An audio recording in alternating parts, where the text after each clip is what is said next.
Welcome to Burden eCast. My name is Maury Galpert, tax partner here at Burden LLP. With me is my fellow colleague and tax partner, Scott Dittman. Scott, welcome to the broadcast. Thanks, Maury. So, we're about a little more than halfway through the year.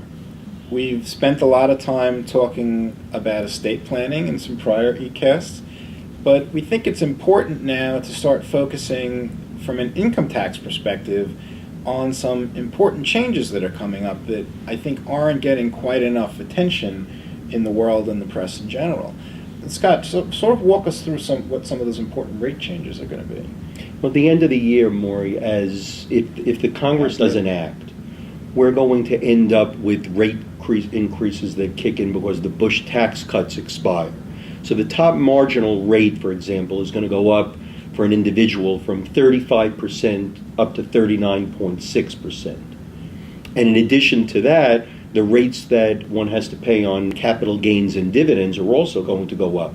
The capital gain rate goes up from 15% to 20%, and the rate on dividend income goes up from 15% all the way up to 39.6%. It'll be treated as ordinary income. That's a pretty crazy increase. It's huge. It's huge.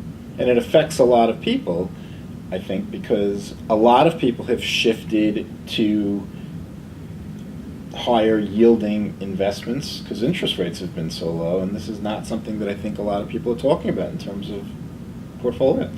No, that's true. And unlike some of the other things that President Obama has been talking about in his budget proposal, when these Bush tax cuts expire, they hit everybody. Because it's not only the rates that change, just on the upper tier.